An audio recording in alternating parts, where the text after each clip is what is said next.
Hi guys! So the other weekend we were shopping in this vintage mall and they had some really fun and interesting things. So I whipped out my phone and decided to film a quick video.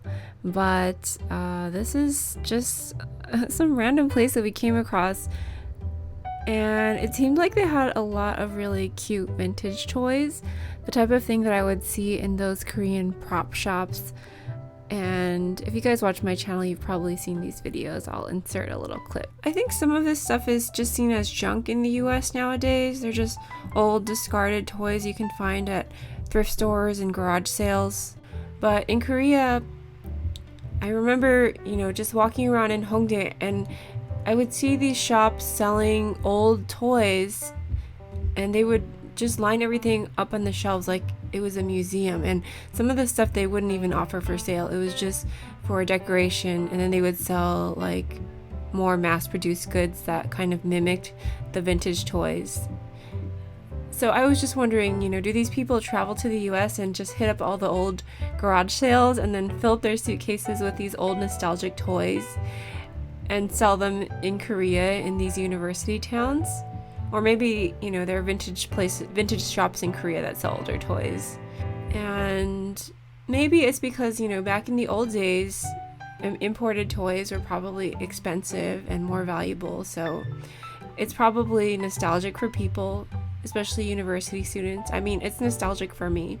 Personally, I think it would be so fun to go around on a treasure hunt for old vintage toys and then set up a cute shop which had like all pink or purple pastel walls and just display everything. I think that would be so much fun, as long as you don't have to worry about making a profit. Like when I saw these trolls, I was like, oh my gosh. I used to have a troll with yellow hair, and then I had a smaller one with pink hair, and I always wanted more trolls, and Hallmark was the store that had all of the trolls in my town, and they would have trolls dressed up for all different occasions. People just went nuts.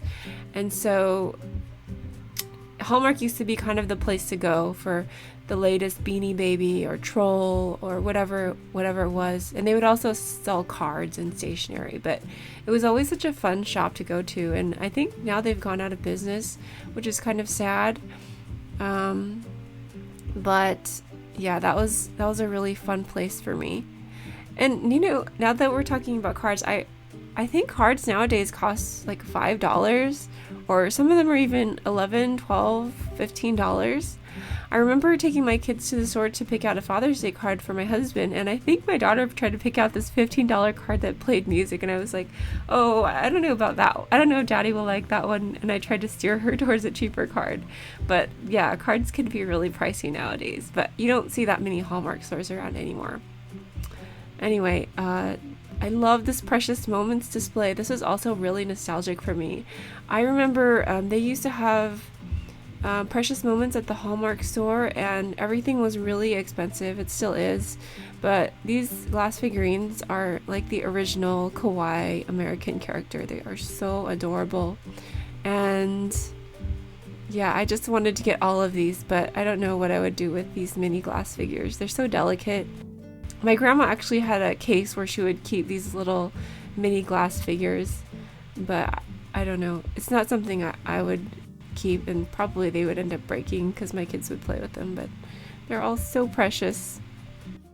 Hallmark would sell the latest, popular toy, and my poor mom would probably have to put up with, having to buy the latest thing for us. Pogs, trolls, lap wraps, etc. And I see it with my kids. Actually, there was a Bernstein Bear story about this kind of thing where everyone went crazy for Beanie Bearbies. Bernstein Bears is seen as kind of an outdated book series for kids now. I think everyone's into Mo Willems and Elephant and Piggy, but my kids really enjoyed that series, and it was actually really helpful to read those books, like Bernstein Bears Go to the Dentist, before we went to the dentist. So I actually had a Raggedy Ann and Andy doll, like the one right here on the top shelf. I think my mom sewed it for me. And then I was tempted to get my brother some of these Ninja Turtles plushies because he used to be a huge Ninja Turtles fan when he was younger. So I recognize a lot of these toys in here as toys that my daughter Sienna had when she was growing up, and we still have some of them. She was really into My Little Ponies, and actually so was I. When I was younger, I loved My Little Ponies, but I don't remember the names of the ponies. I just know that I liked them. And then when my daughter got into this new series with Twilight Sparkle and Pinkie Pie and Rainbow Dash and Fluttershy, we got her some My Little Ponies toys and she was super into it.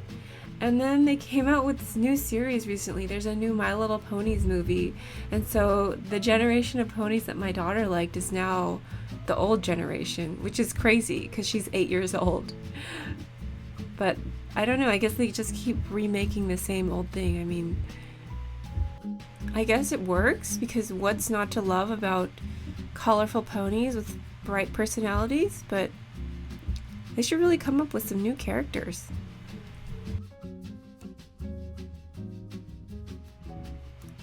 Anyway, let me know in the comments below if you guys see any toys here. Oh, I see some Smurfs. I was a big Smurfs fan, but let me know if you see any toys that are nostalgic for you. I also recognize this Little People set. My mom still has this Fisher-Price Little People's Dollhouse for her grandkids to play with when they come visit. So this part of the store had a lot of vintage items that kind of reminded me of my grandma's house. She grew up during the Great Depression. She was born in 1922, and so she grew up during the Great Depression, and she had this habit of saving everything. And so my family would visit her every year. She lived in Utah, and we lived in California, so we would drive there every winter. And her basement wasn't heated. It was really cold, so my grandpa would set up a fire in the furnace downstairs, and it was so warm and crackly. And my grandma would have all these toys in her basement, and they were old toys. They were from when my mom and her siblings were younger, I think. She had Lincoln Logs and Tinker Toys, and she had an old game where you had to put all the shapes into the thing before it popped up. She had a lot of old things, and she saved them for us, and it was always fun to go down and play with the old toys. And a lot of things in this area of the store remind me of my grandma's house. Not just the toys, but there are some dishes. My grandma had a set of Tom and Jerry and Snoopy glasses that look very much like some of the glasses here.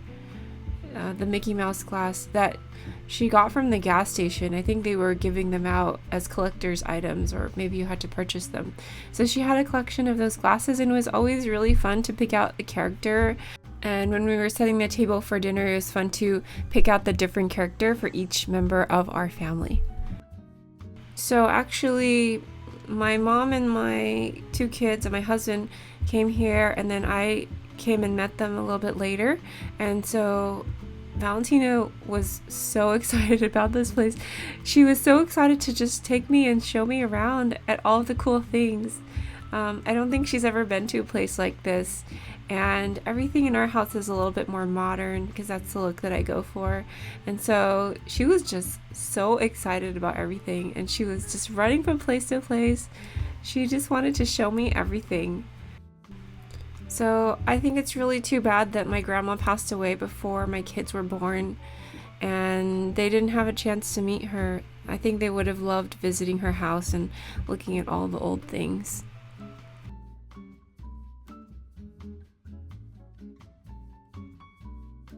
This old apron looks like something that my grandma would have had in her house, but it also looks like something that Betty Draper would have worn. The pattern is so vintage.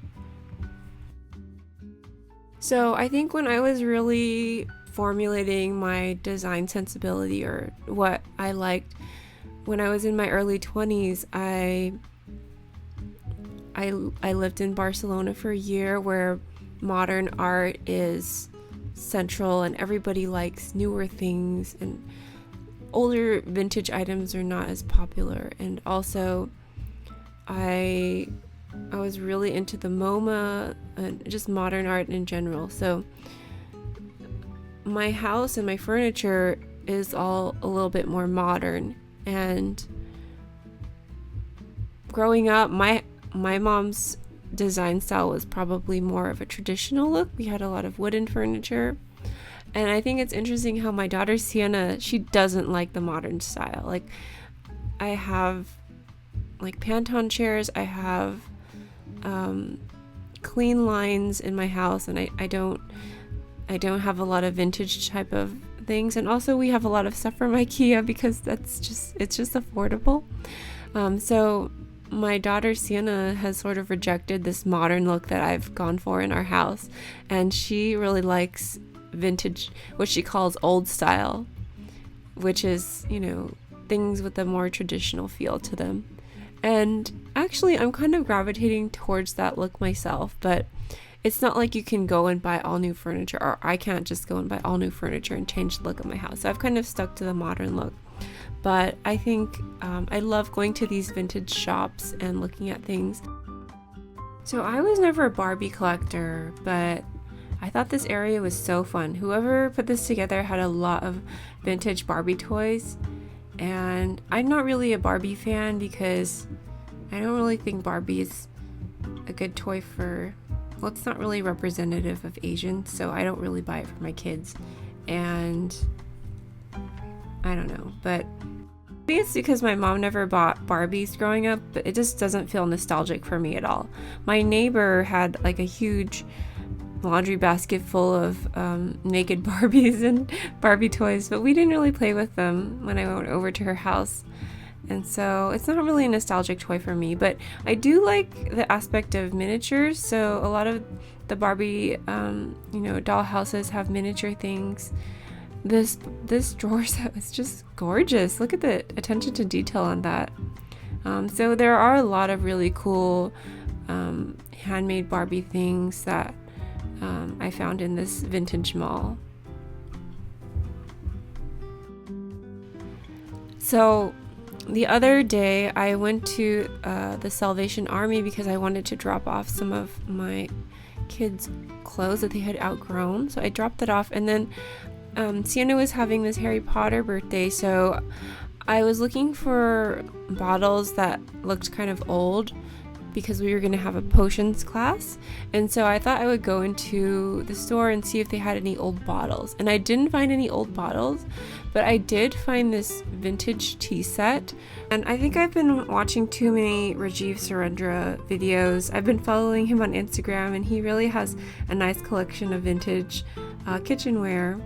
And so I was really disappointed in myself because I went to Salvation Army to get rid of stuff, but I came back with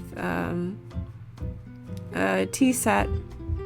Actually, it was Goodwill. It wasn't Salvation Army. But anyway, I came back with this amazing vintage tea set, and I was a little bit disappointed in myself, but I was also kind of excited about it. Actually, it's still sitting in my trunk, so I have to go get it out and wash it. So it's a white set, and it has sort of blue designs on it in different shades of blue, and there are like flowers and different drawings. So it's kind of like traditional china, and I think the pieces are actually from different sets because the designs don't match perfectly, and they kind of look like they're from different brands. And on the bottom of the cup, they don't all say the same thing, so I'm pretty sure they're from different brands, but they all match pretty well together, and so I'm really excited to use it, and I think it's gonna look really nice, but it doesn't necessarily go with my home decor. I mean, if I could do it all over again, I probably wouldn't change the type of furniture I have. I do prefer the modern look and feel. I like the 1960s aesthetic. And oh my gosh, these are the type of glasses that my grandma had. Do you guys see that Snoopy one? She had things like that, and she had a whole collection of them, and they all matched, and I don't know where they are. When she passed away, I don't know what happened. All of my mom and her siblings went to their house and probably cleaned it out, but I don't think that they kept everything, and so I'm not sure what happened to those glasses. Okay, this area had some dollhouse items, and the thing that I thought was so cool was this vintage dollhouse. This reminded me of the dollhouse from The Secret Life of Ariete. Have you guys seen that movie? Oh my gosh, everything was so cool. I really wanted to get this for my kids. I mean, Valentina actually plays with dollhouses, and we have a much more modern looking dollhouse, but I think the price was like $2,000 or something. It was really expensive, and rightly so, because I mean, this set is pretty amazing. The detail on all of these pieces is amazing. Let's see what oh yeah, it was like $2,200. So not really affordable for me, but I thought it was just really fun to look at, and whoever gets this dollhouse is gonna be a lucky person. This cash register reminds me of something that I've seen at Disneyland. I think that they have these on Main Street, and I don't know if they're actually functional, but the detail that people use to put on old things is so amazing. I mean, look at the design on the front of the cash register. Can you imagine cash registers nowadays having that level of detail and workmanship going into them? It's really a gorgeous piece. So this was actually called an antique mall, and there were different areas that were sectioned off, and I think they were probably owned by different people. And so there's nobody there manning the stations. You would just take whatever you wanted to the main cash register and pay for it, which was a really fun system. So let me know in the comments below if you guys recognize anything in this video, or if it makes you feel nostalgic, or if it reminds you of your childhood. I'd be interested to know what pieces you guys are interested in and gravitate towards. So this section reminds me of a set of Peter Rabbit dishes that my mom had. She had, I don't know if she still has them, but she had a bowl and plate that we use, and I think it was probably from the same set. This was pretty amazing. I was kind of tempted to get this because my kids like to play with dolls, but I don't think that the fit would have been right. But this was all, it looked like it was all hand knitted, which is so amazing. Sometimes I think the workmanship and care that went into some of the older items is so many times better than a lot of the things that we have now. So for that reason, I do like to buy vintage items sometimes. And I love going into stores like this, which sort of has a curated collection of older things. I think it's really fun. These old suitcases remind me of the movie Catch Me If You Can with Leonardo DiCaprio. So this is what we ended up getting. The girls decided they didn't want to purchase vintage items. They ended up getting these new plushies from the shop that sold all the older kids' toys, and I got a purple My Little Pony. Hope you guys enjoyed this, and I wanted to say thank you to my Patreons and channel members: Pinball Reviewer, Erin, V, Safarino, The Freedom Fairy. Make sure to check out her YouTube channel, by the way. Cam, Crafty Avino, Danielle, Sanyo, Catherine, Picas, and Famina. Thank you guys so much, and I'll talk to you next time. Bye.